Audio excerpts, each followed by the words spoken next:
Il n'y a aucun doute que celui qui connaît véritablement la religion islamique saura sans l'ombre d'un doute que cette liberté prétendue, c'est-à-dire la liberté de croyance, c'est un des mensonges les plus évidents et un des plus grands égarements.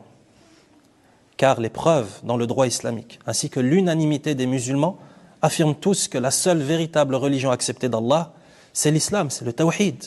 Comme le dit le Très-Haut dans le verset 85 de sourate Al-Imran, quiconque cherche une autre religion que l'islam, cela ne sera accepté de lui, et dans l'au-delà, il sera parmi les perdants. Donc il n'est pas donné à l'individu de choisir entre cette religion. Donc il n'est pas donné à l'individu, c'est-à-dire que l'individu n'a pas le choix entre le fait d'entrer dans cette religion ou de s'en détourner ou d'en sortir.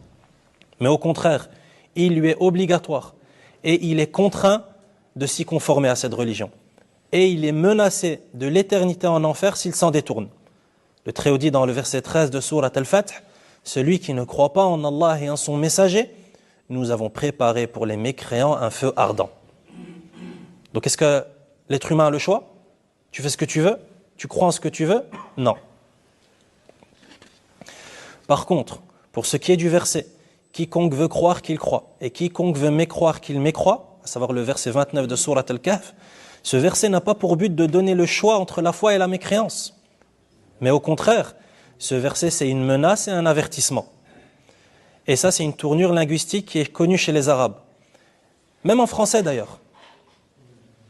Le père qui dit à son fils durant les examens, « Étudie mon fils, révise pour tes examens. » Et le fils n'en fait qu'à sa tête et il fait que jouer.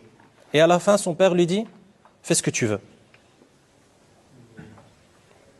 Est-ce que le fils il comprend de « fais ce que tu veux » qu'il doit faire ce qu'il veut, effectivement, qu'il fait réellement ce qu'il veut?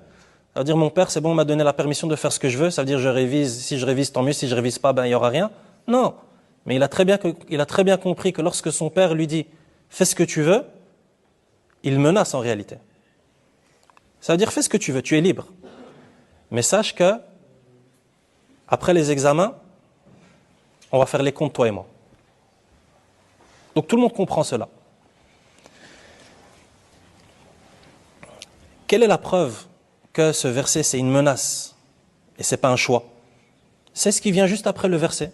Le Très-Haut dit, nous avons préparé pour les injustes un feu qui les enveloppera. Preuve que c'est une menace. Et les injustes ici, ce sont les mécréants. Donc ce verset c'est une menace et un avertissement pour ceux qui choisissent la mécréance après qu'ils aient reçu l'avertissement. Et il n'y a rien dans ce verset qui puisse justifier les affirmations de ceux qui défendent la liberté de croyance comme ils l'entendent.